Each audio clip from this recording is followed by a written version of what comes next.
Desde que se fundó la Universidad Nacional en 1910, tuvo entre sus tareas sustantivas la de extender lo más ampliamente posible los beneficios de la cultura, como queda consignado en su ley orgánica posterior de 1945, de manera tal que es una responsabilidad de la universidad llevar en su carácter nacional la cultura allende sus fronteras. Me parece que esta tarea la ha cumplido la universidad de manera realmente excelente a lo largo de su historia. No hay ninguna universidad del mundo que sea a su país de origen lo que es la Universidad Nacional Autónoma de México a nuestro país. Hay una relación de vinculación muy estrecha y hay una vocación universitaria que va mucho más allá del aula. Y yo creo que lo que se está haciendo ahora a través de los nuevos mecanismos electrónicos que son cada vez más accesibles a un público mayoritario es cumplir con esta tarea sustantiva que no por ser la tercera función sustantiva de la universidad después de la investigación y la docencia es una función de tercera, sino que es una función igualmente sustantiva que las otras. De manera tal que me parece que utilizar los medios electrónicos contemporáneos para que esta labor se pueda cumplir de manera más amplia es responder cabalmente al espíritu universitario. Sí, la verdad de eso se trata. Primero estarían los estudiantes universitarios, que son los primeros recipiendarios de la labor que se desempeña en la universidad, pero la universidad no se restringe a sus fronteras, por algo es una universidad con carácter nacional y entonces extramuros puede desarrollar realmente una labor muy importante. Y yo creo que este tipo de eventos pues cumplen con esta función. A mí me interesa de este grupo que se va a presentar el próximo martes en la sala Miguel Covarrubias, es en primer lugar su carácter interdisciplinario. El tema que se va a abordar es un tema importante, sin lugar a dudas, el tema de la libertad, pero quizás más importante que el tema mismo sea la forma en que es visto desde puntos de enfoque diferentes, interdisciplinarios, porque va a haber la concurrencia de una filósofa, de una astrónoma, de un historiador, de un escritor y literato dedicado al siglo XIX, un sociólogo, de manera tal que hay pues una pluralidad de enfoques que van a ayudar muchísimo a que el entendimiento de un tema como este sea más amplio y que también se corresponda con el espíritu de pluralidad que también rige la actividad universitaria, la discrepancia, los puntos de vista diferentes, que son finalmente los que van formando a una población estudiantil y ahora extraestudiantil también. Pues yo no sé si sea un gusto, porque la escritura no es una tarea, en mi caso personal, ni gozosa ni fácil, es más bien una tarea complicada. A mí no me gusta escribir, es más, la verdad es que detesto escribir. Lo que sucede es que no podría entender la vida sin escribir. No hay nada que me tense más que escribir, pero no hay nada en la vida que más satisfacción me dé que haber escrito, porque es la única manera que yo tengo de respirar y de vivir, aunque resulte dificultoso, aunque resulte complejo y tenso y a veces desquiciante, pero no entendería el mundo sin la escritura. Ahora, antes de ser escritor, pues fui lector, obviamente. No todos los lectores son escritores, pero no hay escritor que no haya sido previamente lector y que no lo siga siendo. Y si doy clases y escribo, es en primer lugar porque no pienso que haya ninguna incompatibilidad entre estas dos tareas. Si mi pasión mayor es la lectura, pues lo que más me interesa cuando he leído algo es obviamente hacer partícipe a los demás de ese gozo, de ese disfrute, contagiarlo, distribuirlo, compartirlo. Y eso es lo que hago en mis clases y eso es lo que me resulta muy satisfactorio y espero que también a mis alumnos. Y después, bueno, pues viene la otra tarea, que es la de la escritura, y esa es una tarea que tiene sus complicaciones, que implica una soledad y que no siempre es fácil. Yo recuerdo dos grandes recomendaciones o descripciones de dos grandes escritores checos, los dos curiosamente, a propósito de la vocación literaria. Uno es Rilke, que cuando el joven poeta Franz Capus le manda unos sonetos para que los vea el gran poeta que fue Rilke, Rilke se toma muy en serio esta misión y le escribe las famosas 10 cartas a un joven poeta, en donde en las primeras le dice algo muy serio en materia de vocación literaria. Basta con que se pueda prescindir de escribir para que no se tenga derecho de hacerlo jamás. Esto significa que la escritura debe ser realmente algo de alguna manera irrenunciable, obligatorio, impositivo. Uno no puede vivir sin escribir. Y si no, no se es escritor. Decía Thomas Mann que la única diferencia entre un escritor y alguien que no lo es que al escritor le cuesta mucho trabajo. Y el otro gran escritor checo también, que no escribe en alemán como Rilke, sino en francés, que es Milan Kundera, en una novela estupenda que es de alguna manera una biografía de carácter poético, de carácter vocacional, en donde también hay un joven poeta como protagonista, que es la que lleva por título La vida está en otra parte. Dice Kundera lo siguiente: solo un verdadero poeta, es terrible esto, solo un verdadero poeta sabe del deseo de no ser poeta, de huir de esa casa de los espejos donde reina un silencio ensordecedor. Son realmente consignas muy fuertes que yo me he tomado quizás demasiado a pecho. Para mí la escritura es una vocación, es casi un sacerdocio y es casi un martirio, pero hay que hacerla.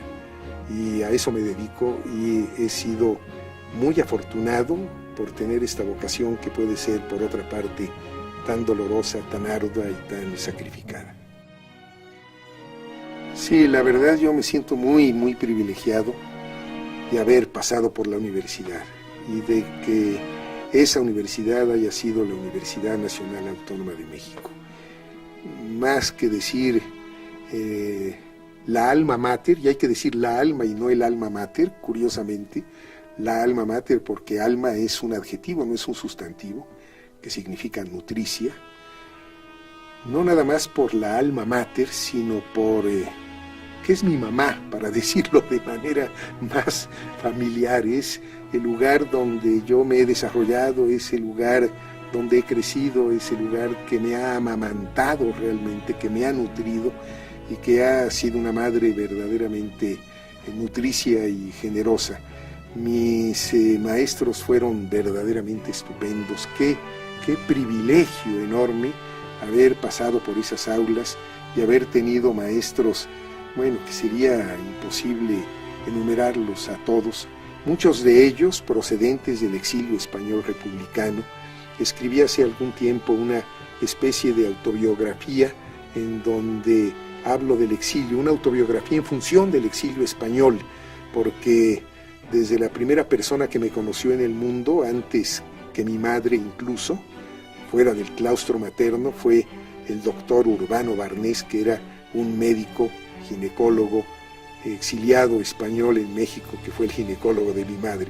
Desde ahí hasta mi magisterio, los maestros que tuve, mi transcurso por el Colegio de México, que fue originalmente la Casa de España en México, y en donde yo me desempeñé también como investigador y como profesor, y luego mi función al frente del Fondo de Cultura Económica, que se hizo una editorial realmente ecuménica a partir del exilio español republicano, porque antes, como su nombre lo indica, se dedicaba solamente a la publicación de libros de economía. Entonces mis maestros, sobre todo estos maestros del exilio español, fueron la verdad fundamentales para mí. Fueron maestros que no nada más me enseñaron, sino que me formaron. Y tengo una enorme gratitud. Si a mí me preguntan quién fue tu maestro, yo no tendría dudas en decir el exilio español republicano. No nada más los exiliados españoles, tuve otros maestros realmente extraordinarios como Sergio Fernández, como la maestra María del Carmen Millán, como el gran polígrafo y erudito nicaragüense avecindado en México que fue Ernesto Mejía Sánchez, el que hizo ni más ni menos que la edición de las obras completas de Alfonso Reyes. Una vez le pregunté al maestro Ernesto Mejía Sánchez, en mis primeros años, maestro, ¿por cuál de las obras de Alfonso Reyes debo empezar? Y me dice, ¿qué te parece si empiezas por las obras completas? Ese era un maestro que me hizo prosificar la Araucana. Yo decía, pero qué necedad prosificar la Araucana de Alonso de Ercilla. No toda, pero sí varios cantos. Y la verdad, después de haber terminado ese ejercicio, sentí que mi sintaxis era mejor, porque uno tenía que hacer un ejercicio de redacción verdaderamente extraordinario. Tuve maestros estupendos, magníficos, que me formaron, y a quienes les debo todo, y la única manera de corresponder es seguir ejerciendo yo la docencia y tratar al menos de asemejarme en la medida de lo posible a quienes fueron mis maestros. Lo que es cierto es que tengo muchos alumnos, pero lo importante no es que uno diga que tiene muchos alumnos y que uno reconozca a sus alumnos. Lo importante es que esos alumnos lo reconozcan a uno como maestro, y esos son muchos menos. Yo creo que sí, claro que existe un futuro para los jóvenes. En un contexto de desesperanza, de violencia, como es el que vive hoy por hoy la Ciudad de México, creo que el verdadero antídoto es la cultura. Claro que para tener acceso a la cultura uno debería de estar, como si fuera un círculo vicioso, exento de este contexto de violencia. Pero habida cuenta de este contexto que prevalece lamentablemente en nuestro país, creo que la juventud tiene muchas posibilidades de tener acceso a la cultura, cada vez más con estos medios formidables de comunicación. Y la cultura, la lectura, la literatura, el conocimiento son el verdadero antídoto de la violencia. Y me parece que sí hay esperanzas, si no, no estaríamos aquí. Yo creo que sí hay esperanzas. A mí se me ocurrió ser escritor. No es que se me haya ocurrido ser escritor. Yo soy el 11º hijo de una familia de 12 hermanos. A mí me preguntan a veces, ¿cómo te decían de chico? Me llamo Gonzalo y alguien puede pensar que me decían Chalo. Y yo digo, no, a mí me decían chiquillo de mierda. ¿Cómo que chiquillo de mierda? Pues sí, porque mi padre, que ya era un hombre de edad considerable cuando me engendró, porque había engendrado a 10 antes que yo y todavía engendró a una hija posterior a mí, pues ya tenía la mente un poco arrebujada y empezaba a decir, a ver, Miguel, Alberto, Carlos, Jaime, Eduardo, Ricardo, tú como te llames, chiquillo de mierda, ven para acá. Y ahí va yo. Entonces yo, en lugar de tener un padre, tuve realmente un abuelo que murió cuando era yo niño, y quienes desempeñaron funciones paternales conmigo fueron mis hermanos mayores. Uno de estos hermanos, de nombre Miguel, era un arquitecto muy connotado, un gran historiador, especialista en la arquitectura de la Nueva España, de la arquitectura colonial. Él fue el primer director del Museo Nacional del Virreinato, hizo restauraciones muy importantes, entre otras la del convento de San Pablo Teopan, descubrió los restos de Fray Alonso de la Veracruz. Era un hombre de una gran cultura, tenía una gran biblioteca en su propia casa cuando era yo niño, y entonces él tuvo alguna predilección injustificada por mí, pero yo empecé a ser su consentido, y entonces me hacía memorizar una serie de pasajes literarios, porque me preguntaba, ¿cuánto me quieres? Y eso lo hacía para presumir ante alguna novia potencial o algún amigo, y entonces yo sacaba una retahíla de palabras elegantes y decía: te quiero hasta la última estrella de la Vía Láctea y te quiero hasta el último confín del universo.